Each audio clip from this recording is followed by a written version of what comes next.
Last cross-country season, both BYU's men's and women's team won the NCAA Nationals, a rare double sweep. The last time this happened was back in 2004 when Colorado pulled it off. So how did BYU manage it, and can they do it again? First, let's look at the Colorado team from 2004.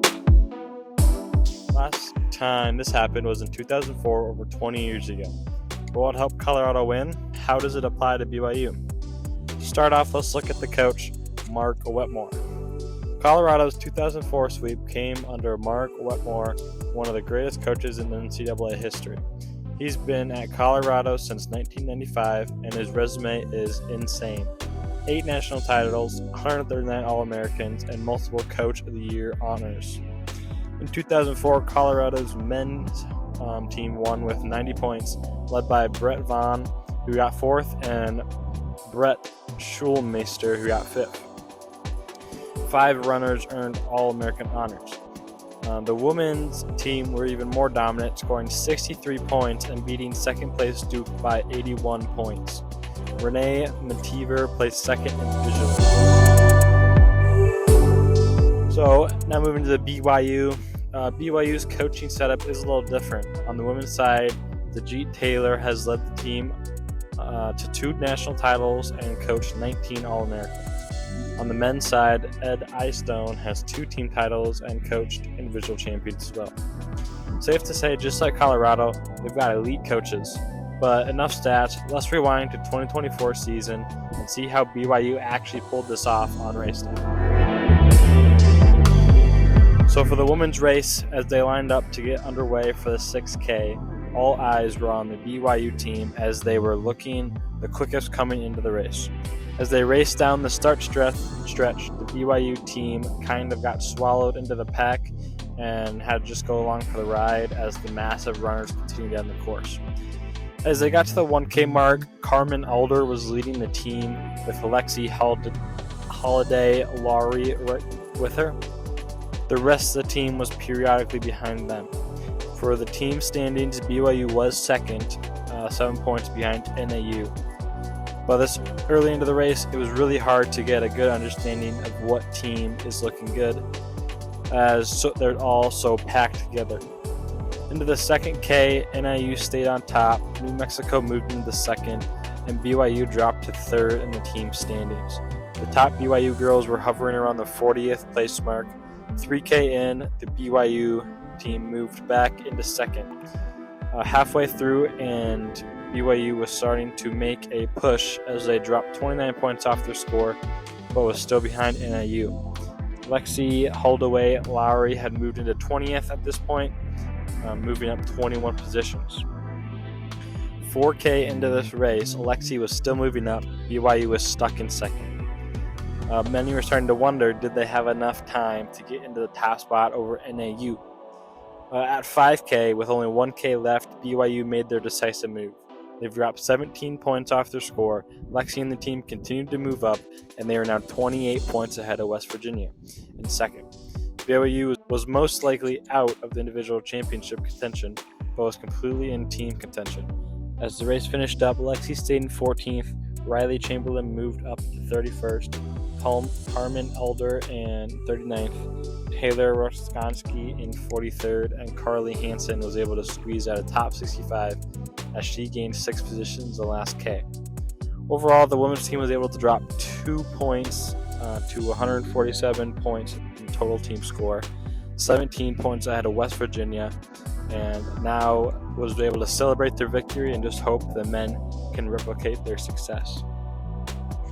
Moving over to the men's race, 252 athletes line up on the line to see how they can fare on this 2-lap 10,000 meter course. The gun goes off, and it is a sprint for the first 200 meters as everyone tries their best not to get boxed in. Through the 1K mark, BYU is in the team score lead, leading Arkansas by a very big margin of 74 points. Casey Klinger, the senior, was leading BYU in 9th, and the rest of the team was in the top 35. Given everybody was still so bunched up, that 50th place was only 3.2 seconds off the lead. It was kind of hard to tell if this lead was going to stay, but everyone was trying to get settled in as BYU was trying to maintain their lead. As the race progresses into the 2K mark, BYU is still very comfortable as they are still 63 points ahead of Arkansas. Casey Klinger had moved into the first few rows, and their fifth runner was now all the way back up into 25th. Again, the pack was very tightly bunched, but BYU is making good work of this course so far. As they got to the 3K mark, BYU is still lowering their score, now down to 71 to just 66 points. Steven Thompson and Creed Thompson are just now moving up to join Klinger, and they are all just tucked up comfortably into the pack.